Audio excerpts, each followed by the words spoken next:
sudah betul Pak memberikan itu sosialisasi yang soal kolaborasi ini Pak, menurut saya mungkin memberikan sosialisasi terhadap masyarakat tentang menerapkan media tanam silvikultur Pak, agar hutan tersebut tidak semua ditanam dengan tanaman pertanian, tapi juga dengan tanaman kehutanan Pak, dan juga memberikan kepada masyarakat untuk boleh berusaha di hutan tersebut, tetapi diberikan arahan untuk menanam itu yang dapat menghasilkan dari tanaman kehutan seperti seperti pohon karet begitu Pak, atau pohon-pohon lainnya.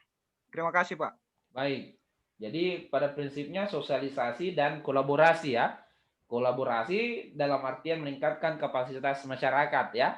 Meningkatkan kapasitas masyarakat. Pilihannya tidak ada yang memilih bahwa masyarakat dikeluarkan. Begitu ya. Ya Tapi Pak. pilihannya adalah bagaimana menyadarkan masyarakat, bagaimana memberikan alternatif yang bisa sejalan dengan tujuan kawasan lindung itu sendiri. Begitu mungkin disampaikan harapannya. Baik Ya Pak, baik begitu Pak. ya.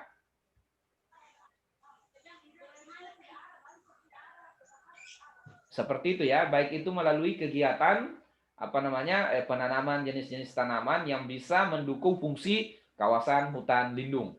Nah, sebenarnya masih ada satu masalah sebenarnya di dalam sudut pandang ekonomi kelembagaan. Begini, ada yang disebut dengan barang publik, ada yang disebut dengan barang privat. Contohnya begini, kalau itu tidak ada kepastian, tidak ada kepastian bahwa apa yang saya tanam ini merupakan milik saya, itu biasanya orang tidak mau melestarikan sumber daya itu. Nah, ini juga perlu diatur di dalam kolaborasi, menjelaskan. Jadi perlu ada kejelasan dalam artian kejelasan dalam kontrak kerjasama kolaborasi itu yang memuat di dalamnya tentang sumber daya apa yang boleh dilakukan. Artinya begini, kalau dikembangkan adalah tanaman kayu, bagaimana statusnya? Siapa yang memanfaatkan? Ya, siapa yang memanfaatkan itu? Itu kira-kira yang jadi persoalan. Diskusi ini hanya mengajak kalian untuk memahami sebenarnya karakteristik dari sumber daya hutan itu. Bahwa karakteristik sumber daya hutan dipandang dari sudut pandang ekonomi kelembagaan, bahwa itu memang sudah menjadi situasi masalah, sudah menjadi suatu masalah, dan memang pilihan kebijakan itu harus memahami karakteristik sumber daya itu, jangan sampai dilupakan. Saya setuju tadi juga disampaikan oleh Rahmat bahwa memang perlu kajian begitu, penelitian yang mengkaji sebenarnya apa persoalannya. Nah, memang di dalam kebijakan itu merumuskan, nah ini mungkin kata kunci kita bicarakan nanti, merumuskan atau mengidentifikasi masalah itu penting ya. Identifikasi masalah itu penting ya di dalam kebijakan kehutanan. Identifikasi masalah. Nah, identifikasi masalah ini bergantung pada penguasaan konsep. Sesuatu yang dipandang sebagai masalah itu tergantung pada latar belakang pengetahuan yang dimiliki. Nah, kalian sudah belajar tentang ekonomi kelembagaan, masalah ini semua. Ya toh? Nah, kan mungkin pilihan kebijakannya kan jelas. Kenapa saya katakan identifikasi masalah itu penting? Karena begini, persoalan yang fatal di bidang kehutanan itu adalah ada yang disebut dengan kesalahan tipe ketiga. Kesalahan tipe ketiga itu adalah memberikan rumusan terbaik, memberikan solusi terbaik atas sebuah masalah di mana masalah itu keliru dalam mengidentifikasi masalah.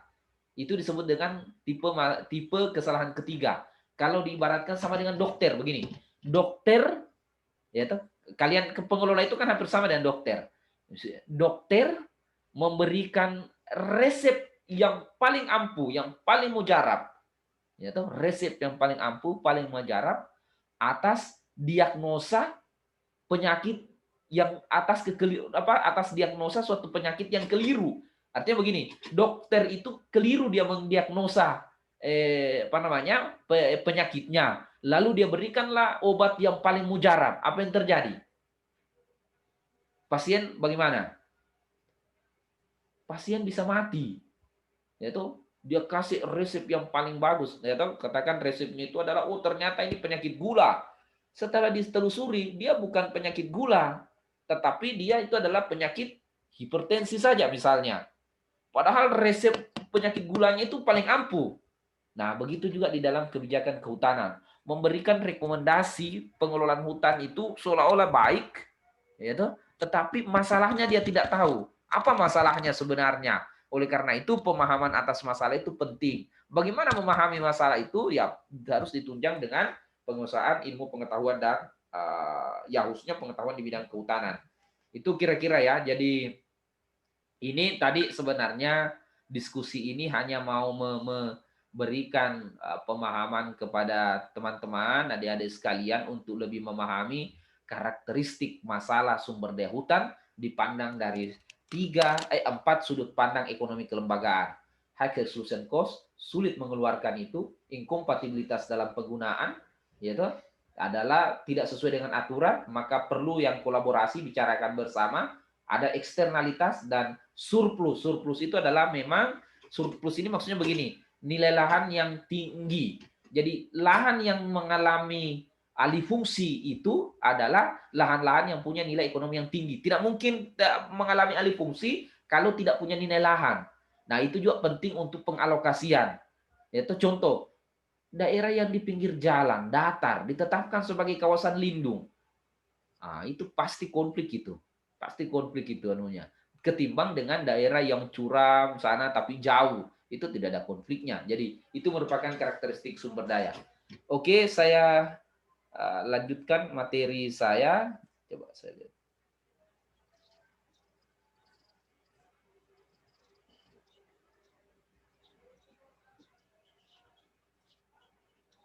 Tapi ini hanya materi yang ada di apa namanya?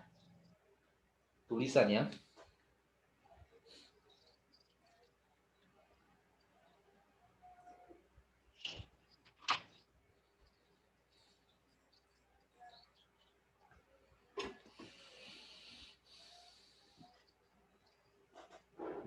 Nah, sebenarnya, nah ini saya belum jelaskan eksternal. Sebenarnya pilihan atas masalah yang keempat tadi itu adalah mungkin ini yang bisa kita tempuh ini, kebijakan pengaturan hak atas sumber daya, ya.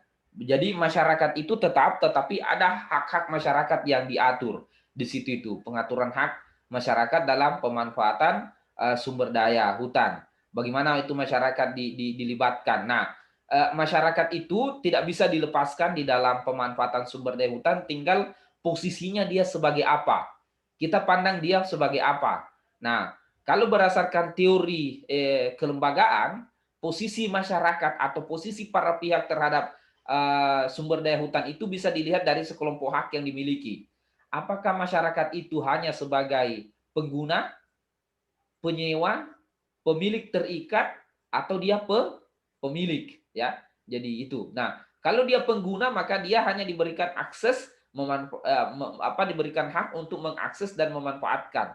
Kalau dia penyewa, maka dia diberikan hak untuk bisa mengakses, bisa mengelola. Kalau dia pemilik terikat, nah dia bisa memiliki hak untuk mengeluarkan pihak lain. Jadi 3 hak yang dimiliki. Nah, kalau dia pemilik, maka dia memiliki keempat hak ini. Maksud saya begini, apa yang saya ingin sampaikan bahwa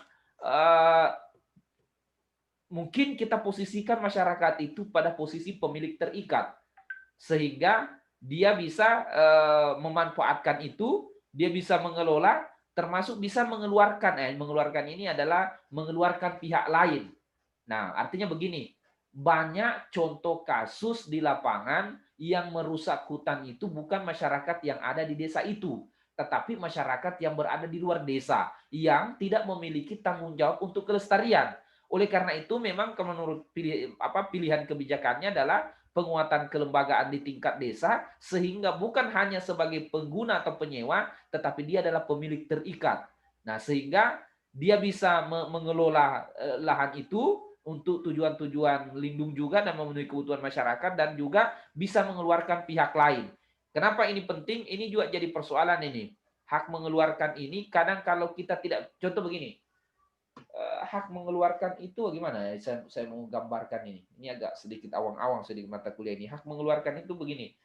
Kalau katakan tadi itu yang mengelola kasusnya banyak masyarakat memanfaatkan di kawasan hutan lindung, maka pilihannya itu adalah kita membentuk namanya ya skema perhutanan sosial dalam bentuk HKM misalnya, hutan kemasyarakatan. Ya toh?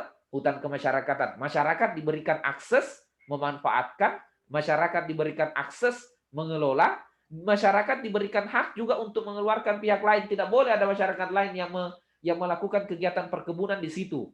Nah, kalau itu diatur, maka saya kira itu jalan untuk mewujudkan kelestarian. Jadi yang apa namanya masyarakat diberikan akses memanfaatkan, tentunya melalui aturan-aturan pemanfaatan yang sejalan dengan pemanfaatan hutan lindung yang disampaikan tadi, bahwa itu mungkin ya boleh dimanfaatkan tapi jangan lupakan tanaman-tanaman kayu-kayuan atau mengembangkan hasil hutan bukan kayu. Itu. Tapi yang tidak kalah penting adalah ini juga hak untuk mengeluarkan. Kalau kamu tidak memiliki hak, tidak diberikan kewenangan untuk mengeluarkan pihak lain, bisa saja ya contoh HKM. Dia sudah kesepakatan-kesepakatan di tingkat desa itu sudah bagus, tetapi yang merusak itu terkadang adalah masyarakat yang ada di luar. Nah, ini yang banyak terjadi ini. Banyak terjadi kalau kaitannya dengan pemanfaatan hutan, yang mengambil rotan, yang menebang kayu itu bukan orang yang ada di desa itu, adalah orang yang berada di luar desa. Nah, ini oleh karena itu masyarakat itu melalui kolaborasi diberikan hak untuk bagaimana bisa ada yang disebut dengan hak eksklusi, hak mengeluarkan pihak lain atas penggunaan sumber daya. Nah, kira-kira kalau di tingkat desa sudah memiliki hak pada level ini, harapannya adalah kelestarian itu bisa tercapai. Sehingga posisi masyarakat bukan hanya pengguna penyewa, tetapi dia adalah pemilik terikat atas sumber daya itu. Wah, ini masalah ini. Oke, itu kira-kira anunya ya.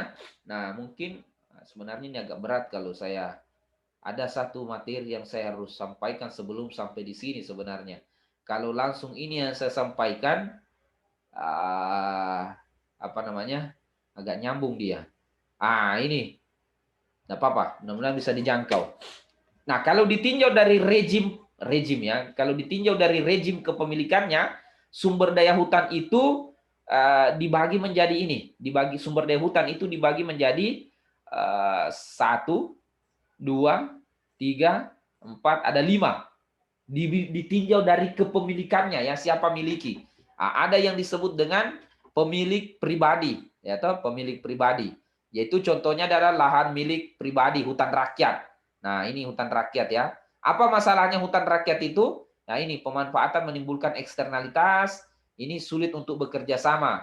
Nah, yang ini ada juga HPH, izin HKM, termasuk HKM ini, HTR, kemitraan. Itu disebut dengan rejim kepemilikan quasi private property, seolah-olah milik pribadi. Gitu? Nah, apa yang terjadi, masalah yang sering terjadi adalah perilaku oportunistik. Oportunistik itu hanya mengejar keuntungan, ragu melakukan investasi karena menganggap tidak ada jaminan. Nah, ini yang tadi saya bilang, HKM itu. Tadi kan disuruh, kita masyarakat disuruh untuk mengembangkan tanaman, ada yang sampaikan tadi kayu-kayuan, yaitu HHBK. Tapi ini yang masalah yang muncul ini. Kadang masyarakat itu kenapa tidak tanam tanaman kayu-kayuan? Dia ragu sebenarnya, ada jaminan. Maka perlu yang namanya adalah jaminan kepastian hak atas pemilik sumber daya itu. Jadi yang paling penting itu adalah kejelasan atau spesifikasi kontraknya itu. Nah, kalau bekerja sama jelas harus diatur apa yang bisa di situ, apa yang tidak bisa. Itu yang penting ya. Nah, ini mungkin yang penting diatur di dalam sehingga tujuan kelestarian fungsi kawasan itu bisa tercapai juga. Jadi ada kejelasan-kejelasan dan kepastian-kepastian di dalamnya. Ada juga yang disebut dengan milik bersama atau disebut dengan komunal properti. Ini adalah komunal properti itu lebih cenderung ke hutan adat, hutan desa, ya toh. Nah, apa yang terjadi sebenarnya masalah kalau kita mengembangkan hutan adat, ya toh? Pasti kalau hutan adat Ini masalah yang ditemui nanti, masalah kelembagaan yang ditemui. Kesepakatan internal kelompok bisa berubah. Ukuran kelompok bertambah. Nah, hutan adat. Hutan adat itu kalau anggota keluarganya bertambah, bagaimana itu nantinya? Bisa saja kesepakatan-kesepakatan di antara mereka sudah tidak berjalan, kan? Itu dia. Terus bagaimana bisa menguatkan? Maka yang perlu dilakukan adalah penguatan dan pembangunan kelembagaannya. Kuatkan terus kelembagaannya. Nah, ini juga yang terakhir, yang selanjutnya adalah milik pemerintah. Wah, mati lampu ini. Mati lampu, mohon maaf. Masih bisa didengar?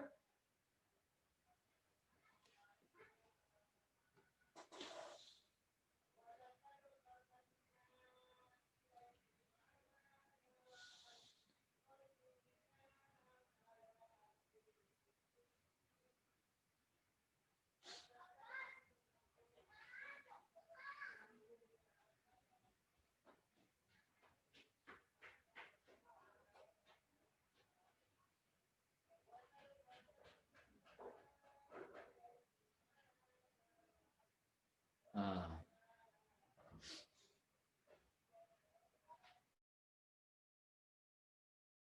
Mama, Diam, ada Arif, kata lanjut. Mama. Kurang ajar Maaf, memang ini mati lampu tadi. Iya, Pak. Jadi tidak apa namanya? Mohon maaf ya, mati lampu. Baru-baru menyala lagi. Iya, Ada jeda mati lampu sehingga Iya, Pak, ya, Pak. tidak connect. Bisa didengar? Bisa, Pak. Iya, Bisa Pak. didengar?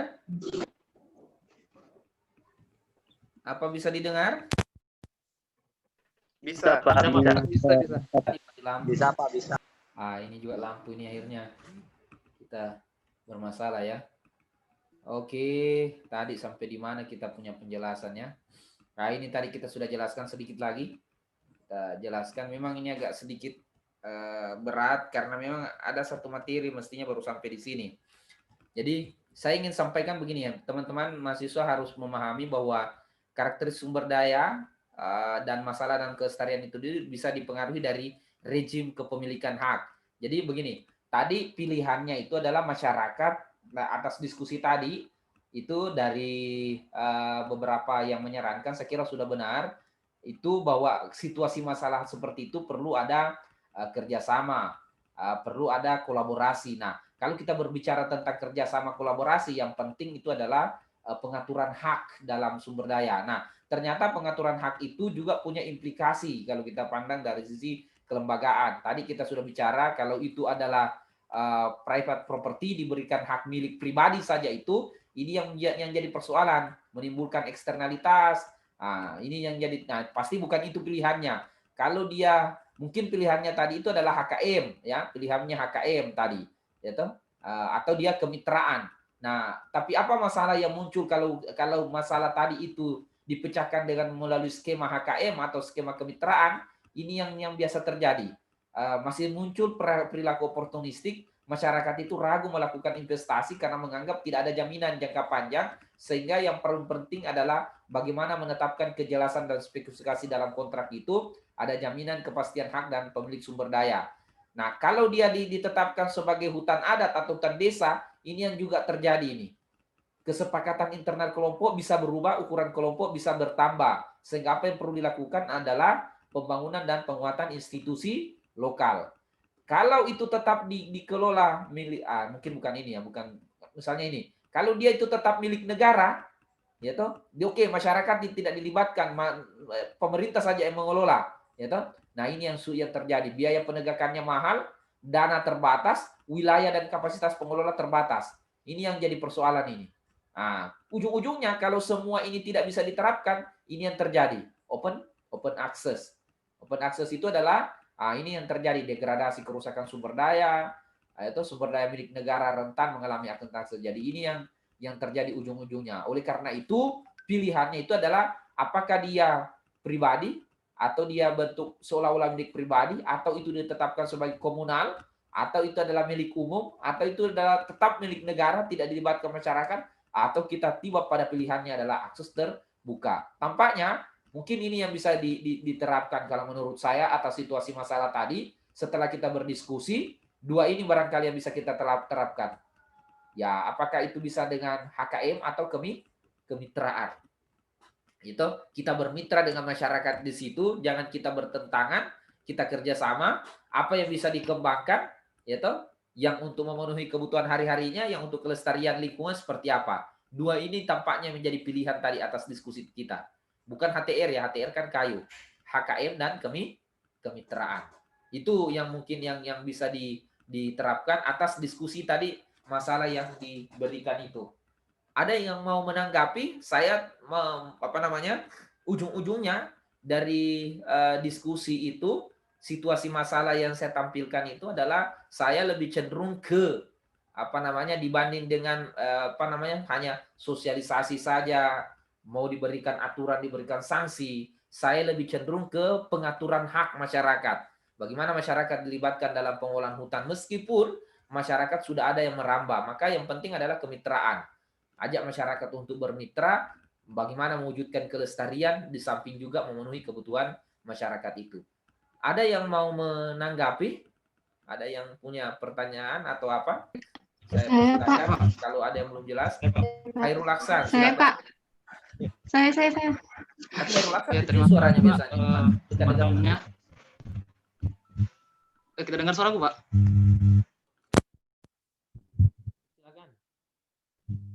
Saya meneruskan saja pernyataan tadi dari teman-teman untuk menyarankan menjaga kawasan hutan itu memerlukan 2 poin, yaitu kontribusi dan kolaborasi. Jadi kontribusi dan kolaborasi itu saya anggap sudah benar, akan tetapi kontribusi dan kolaborasi itu juga tidak meminimalisir masalah-masalah yang terjadi di kawasan hutan yang sering terjadi di tanah air ini. Jadi saya tambahkan perlu pemerintah untuk merajut kembali regulasi kebijakan kehutanan, karena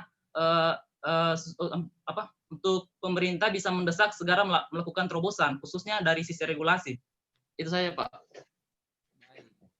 Nah, cuman ya tadi saya setuju dari sisi terobosan, dari sisi regulasi ya. Terobosan dari sisi regulasi. Nah, memang kalau dari sisi regulasi, nah ini saya sampaikan dulu. Kebijakan kehutanan, saya sampaikan, nanti kita belajar. Kebijakan kehutanan itu tidak semua dalam bentuk regulasi. Kebijakan itu tidak identik dengan aturan, tetapi aturan itu adalah bagian dari kebijakan. Tetapi tidak semua kebijakan itu dalam bentuk aturan. Nanti kita bicara tentang instrumen. Mudah-mudahan dosen yang lain bisa jelaskan instrumen kebijakan. Salah satu instrumen kebijakan itu adalah aturan. Itu ada instrumen kebijakan itu ada aturan, ada yang disampaikan tadi Rahmat itu adalah sosialisasi, itu kebijakan juga, bujukan ya, bujukan melalui sosialisasi dan penyuluhan. Itu juga merupakan instrumen. Pengaturan hak masyarakat di dalam ini juga merupakan instrumen. Insentif, insentif juga merupakan satu instrumen. Insentif dan disinsentif ya. Insentif itu adalah memberikan reward. Jadi kalau ada masyarakat yang melestarikan hutan, diberikan reward dia, yaitu apakah dia dibayarkan seperti skema pembayaran jasa lingkungan, yaitu dibayarkan dia itu dalam bentuk reward, insentif. Ada juga disinsentif. Disinsentif itu kalau dia melanggar, tapi satu paket. Kalau kamu melestarikan, maka kamu mendapatkan ini. Tapi kalau kamu merusak, kau tidak dapat apa-apa atau kau bisa dihukum. Seperti itu. Sama konsepnya begini, sama juga hampir sama konsepnya dengan pahala dan dosa, ya kan? Itu pahala adalah insentif, dosa disinsentif. Tujuannya sebenarnya bukan dapatkan pahala supaya kau berbuat kebaikan, kan begitu. Kalau kau berbuat kebaikan, saya kasih kamu permen. Kalau kamu berbuat buruk, saya cambuk. Nah, kan begitu. Apakah kamu mencari permen? Bukan. Tujuannya adalah supaya kamu baik. Nah, begitu juga. Sebenarnya diberikan insentif kepada masyarakat. Tujuannya bukan insentif itu, tetapi supaya masyarakat melestarikan hutannya. Nah, seperti itu dia. Ada lagi yang mau berkomentar terhadap itu? Ini mudah-mudahan nanti bisa terbahas. Nah, ini nanti. Saya, Pak. Iya. Silakan Indah Safitri. Indah. Oke. Baik, terima kasih atas kesempatannya. Saya hanya ingin menambahkan dari apa yang Bapak sampaikan tadi terkait dengan bagaimana kebijakan kehutanan dalam mengolah hutan terutama di hutan lindung. Nah, menurut saya di hutan lindung itu kita dapat menerapkan sistem hutan kemasyarakatan seperti yang Bapak bilang tadi. Nah, di dalam skema hutan kemasyarakatan itu pemerintah dapat membuat kelompok-kelompok dari kelompok-kelompok pekerja untuk masyarakat dalam mengelola hutan. Salah satunya mungkin untuk kelompok pengolahan hasil hutan bukan kayu. Nah, jadi di situ masyarakat dibuatkan kelompok khusus untuk mengelola hasil hutan bukan kayu. Nah, hasilnya itu hasil dari hutan bukan kayu itu dapat mereka gunakan untuk mereka sendiri tanpa merusak tanpa harus merusak dari ekosistem hutan itu sendiri. Nah, selain itu dapat juga membuat kelompok pembudidayaan ikan itu bisa digunakan, kita bisa menggunakan daerah aliran sungai sebagai tempat untuk pembudidayaan ikan. Nah, di situ juga kita bisa membuat satu kelompok lagi di tempat pengolahan ikan itu. Jadi masyarakat mempunyai usaha-usaha sendiri dalam mengelola kawasan hutan itu. Mungkin itu yang saya sampaikan, Pak.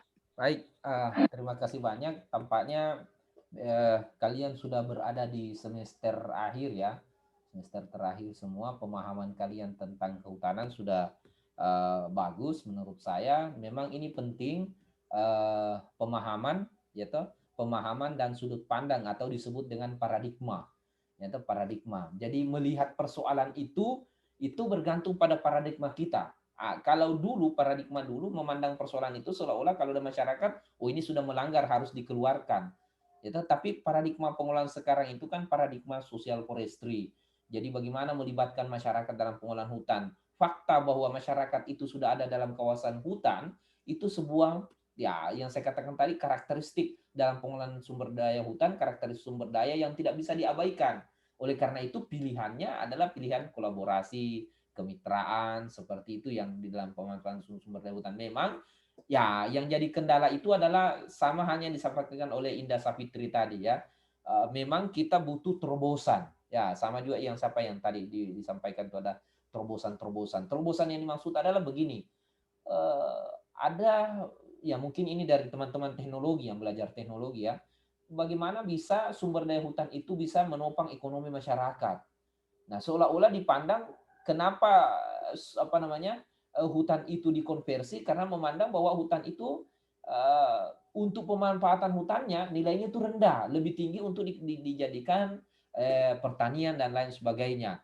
Kenapa? Karena dia tidak punya referensi atau gambaran sebenarnya hutan ini bisa dimanfaatkan untuk apa.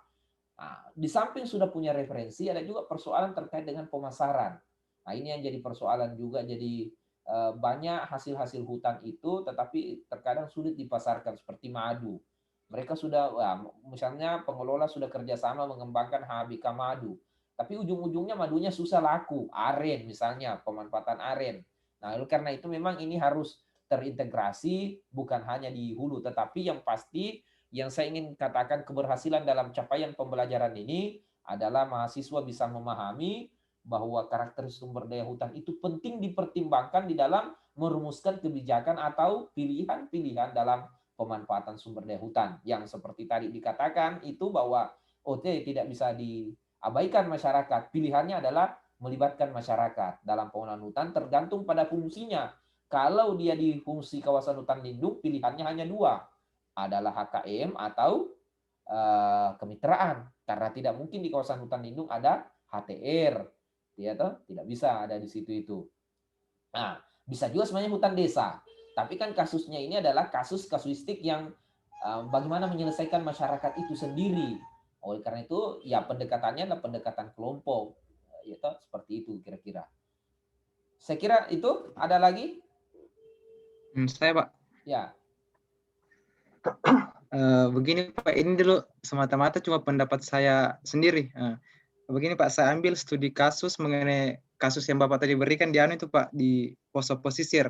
Nah, di sana itu Pak, ada suatu tempat, suatu daerah begitu, di mana yang menempati daerah tersebut merupakan semuanya pendatang, Pak, tidak ada penduduk aslinya.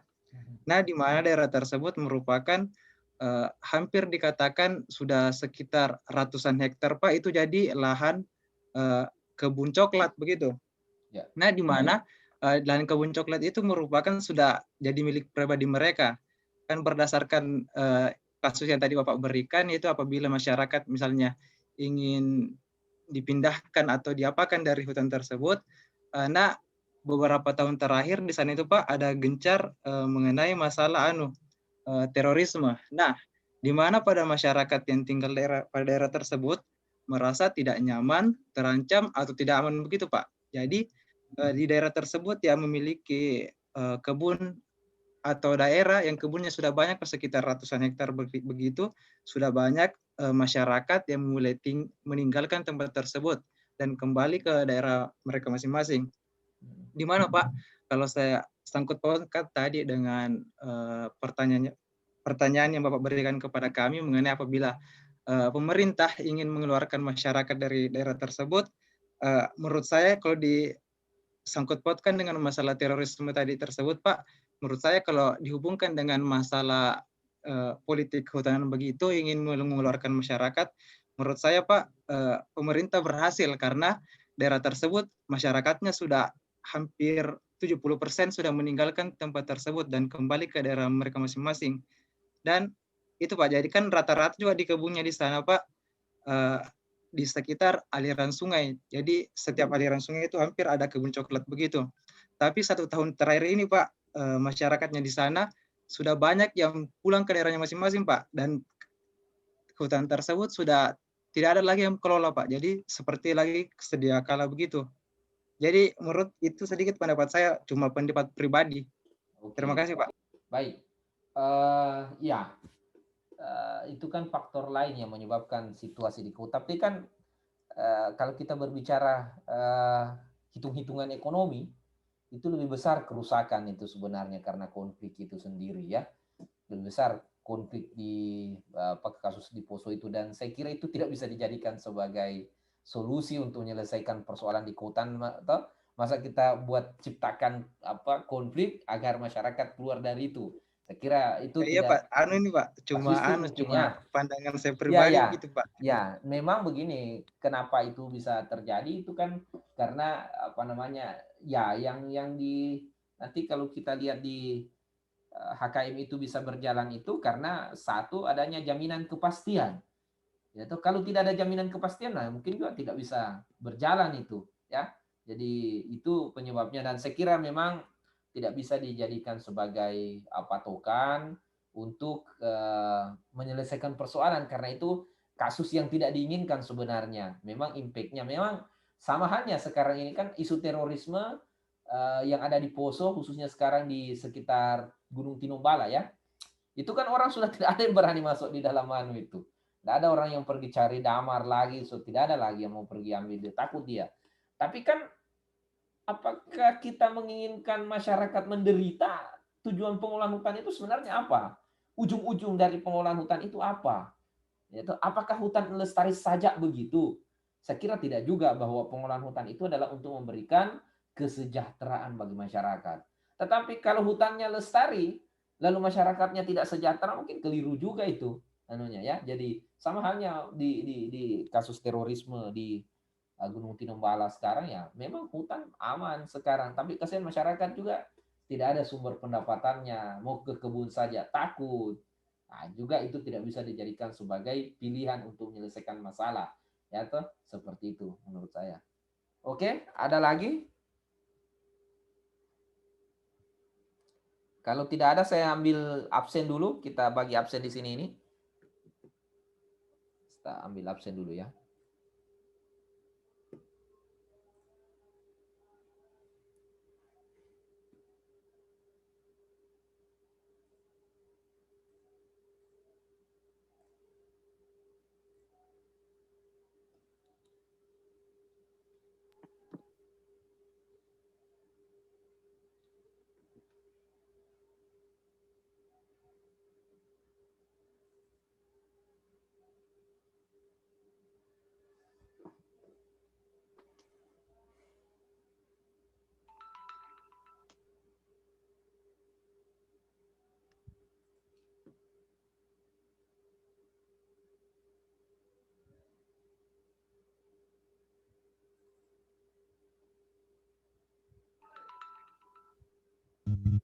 belum mandi.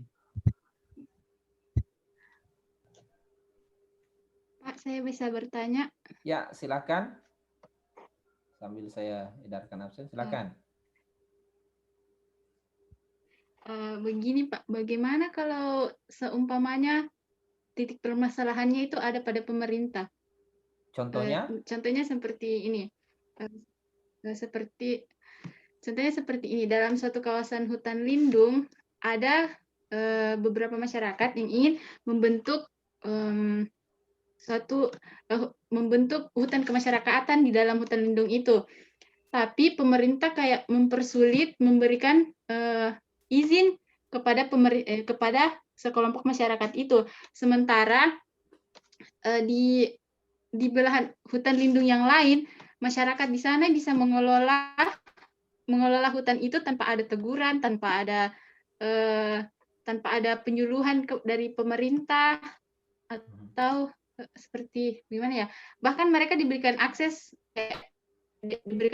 listrik ke sana ketimbang dengan masyarakat yang ingin mengelola hutan itu dalam skema perhutanan sosial, dalam skema hutan kemasyarakatan.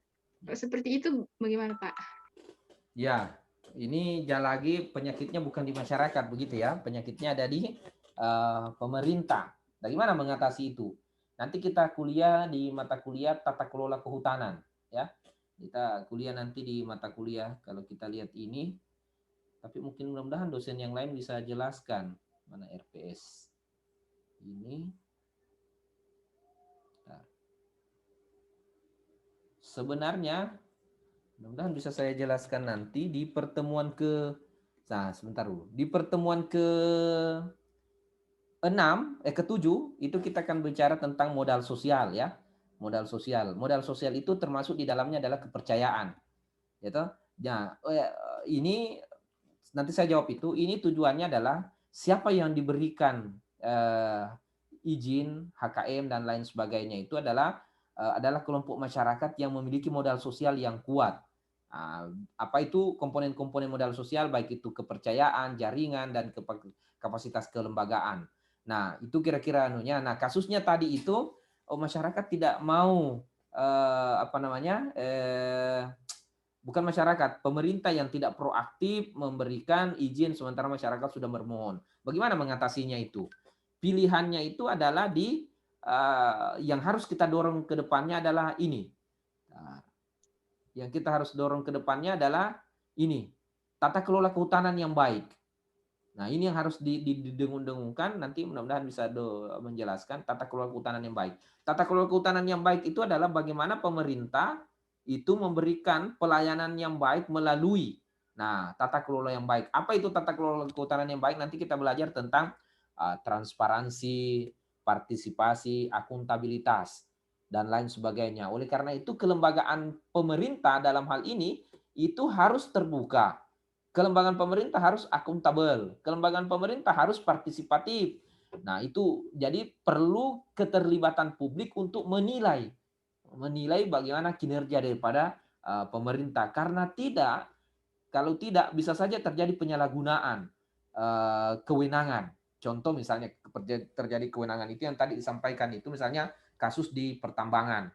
Tidak adanya kontrol dari masyarakat atau civil society terhadap kinerja pemerintah, itu bisa saja pemerintah mengeluarkan izin untuk pertambangan tanpa diketahui oleh masyarakat. Nah, ini yang dikhawatirkan. Nah, sementara di dalam undang-undang disebutkan bahwa pemerintah diberikan kewenangan untuk mengatur bentuk pemanfaatan, satu, mendistribusikan pemanfaatan. Nah, dia punya kewenangan, tapi kalau kewenangannya absolut, itu bisa korupsi itu. Kewenangannya absolut tanpa kontrol itu bisa korupsi. Dalam artian begini, saya yang punya kewenangan satu-satunya, terserah siapa yang saya mau kasih ini hutan ini. Nah, padahal kewenangan yang dimiliki oleh pemerintah itu karena dia adalah keterwakilan dari masyarakat. Diberikan kepercayaan masyarakat untuk mengelola ini. Oleh karena itu juga perlu ada kontrol dari civil society. Ya, perlu ada kontrol dari civil society, masyarakat dalam hal perencanaan termasuk juga dalam pemantauan. Jadi bisa diberikan koreksi terhadap pemerintah. Nah, ini yang kita dorong sebenarnya ke depannya itu adalah bagaimana mewujudkan tata kelola kehutanan yang baik. Tata kelola kehutanan yang baik itu adalah sebuah mekanisme, yaitu sebuah mekanisme yang melibatkan, itu kalau definisinya, sebuah mekanisme yang melibatkan para pihak, yaitu di dalam proses perencanaan sumber daya, termasuk alokasi sumber daya, termasuk mengontrol, yaitu penggunaan sumber daya itu. Jadi keterlibatan publik sebenarnya. Nah, apa itu dalam bentuknya nantinya? Apakah pemerintah itu akuntabel? Akuntabel itu bisa dipercaya? Mana bukti semua? Terus transparan tidak?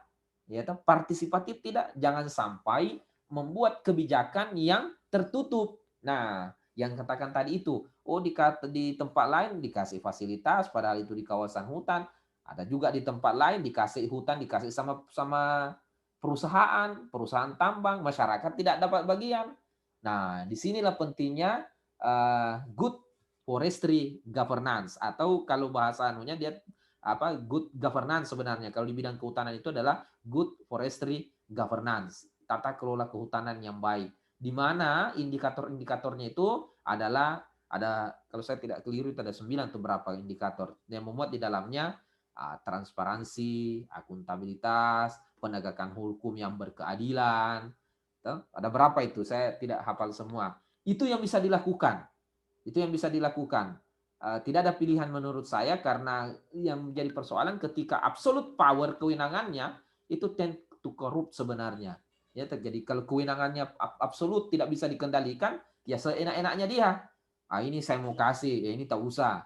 Ini tiba-tiba ada perusahaan mohon tambang, meskipun tidak sesuai dengan karakteristik hutannya, oke, diberikan tambang diam-diam. Ini yang dikhawatirkan, dan itu termasuk korupsi sebenarnya, karena itu yang saya gambarkan kemarin itu, yang ada mobil lari cepat tidak ada isinya. Seperti itu ya. Itu barangkali dari saya.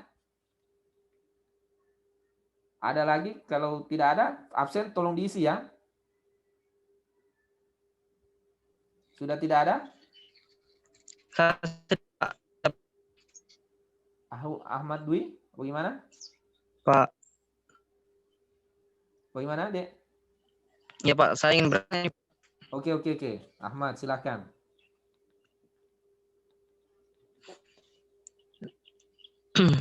Bisa didengar Pak? Bisa didengar.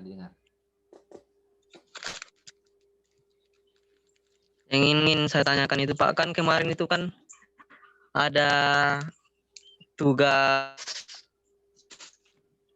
di aplikasi Edmodi Pak. Tugas apa itu? Tanya jawab Pak. Saya tidak dapat mengisi itu, lambat 2 kali itu Pak. Saya sudah tidak mengikuti Pak. Bagaimana kira-kira? Berapa kali kau tidak masuk? 2 kali Pak. Berapa kali? 2 kali Pak. Kenapa baru masuk? 2 kali. Maksudku bukan masuk di Zoom ini Pak. Tugas di Edmodo itu kan Pak? Iya, di Edmodo. Kenapa tidak masuk di Edmodo 2 kali? Berarti kau belum join Edmodo. Iya Pak. Ini yang jadi Karena persoalan. jaringan di sini Pak susah Pak. Jadi jaringannya. tidak saya lihat kalau ada tugas Pak. Bagaimana? Nanti ditugaskan kembali kalau ini. Saya cek dulu semua. Pasti penugasan kembali kalau begitu. Tapi itu yang susah kalau satu-satu. Aduh. Setengah mati kita mau kontrol. Itu yang jadi persoalan kita ini. Misalnya jadi saya mohon maaf biasa ada SMS tidak dijawab. Biasa di WhatsApp saya itu pada sekarang mahasiswa bebas semua WhatsApp. Kita 30-40 semua dan kalau saya jawab itu berkembang hanya itu dijawab 1 hari. Tidak bisa kita mengajar pekerjaan yang lain. Kadang biasa saya tinggal lihat, nanti kalau tengah malam baru saya jawab. Cuma celakanya kalau saya pernah baca sudah tertinggal itu, tidak saya jadi memang perlu strategi komunikasi ya. Jadi dosen itu saya akan sampaikan kondisinya ya. Dosen itu sekarang kan katakan saya mengajar 4-5 kelas. Satu kelas itu ya 60. Nah biasa mahasiswa ada 2, belum yang seminar. Dan kalau dia WhatsApp itu bukan hanya 1 kali, tapi komunikasi terus. Nah biasa kalau dia sudah lebih 10 masuk, belum lagi komunitas yang lain. Saya buka, tidak sempat saya baca. Tertinggal sudah itu. Ya, kecuali saya bareng-bareng lagi malam karena ya kita full terus mengajar ini atau kerja lain, kecuali nanti malam lihat-lihat baru anu ya. Jadi tolong memang apa namanya proaktif, tanya ke temannya bagaimana bisa masuk, karena kalau tercecer satu-satu pengulangan, itu yang setengah mati deh. Anunya nanti saya lihat siapa semua yang yang ini, tapi kalau sudah 2 kali itu gimana itu anunya itu? Kau ikut kuliah terus, Ahmad? Sudah hilang dia. Ahmad. Memang jaringan ya, kendala memang kita jaringan sekarang ini. Yang lain Usah lagi Pak, kececer Pak yang tugas 2 Edmodo karena saya ketinggalan notifikasi Edmodonya Pak. Oh, itu juga ya. Bagaimana itu bisa saya selesaikan itu yang apa perlu tes 1 kali? Edmodo kebijakan kehutanan baru 1 kali sebenarnya kan? 2 kali. Yang 2 kali karena sama saja sebenarnya isinya, tesnya pengulangan saja. Meskipun nilainya juga begitu-begitu juga saya lihat. Tidak ada peningkatan. Kalau sudah pernah tes 1 kali tidak apa-apa. Yang kuis itu. Tidak apa-apa nilai itu saja. Kecuali yang tugas yang lainnya. Tapi kalau tugas yang lain itu kan panjang waktunya. Kecuali kuis ya. Kalau kuis memang singkat.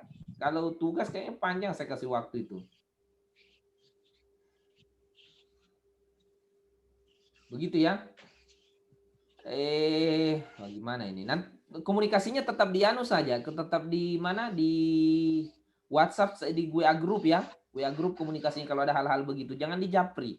Saya cenderung menghapus SMS Japri. Karena biasa HP kan sudah full. Yang bisa dihapus itu kan yang mudah dihapus itu, komunikasi pribadi itu.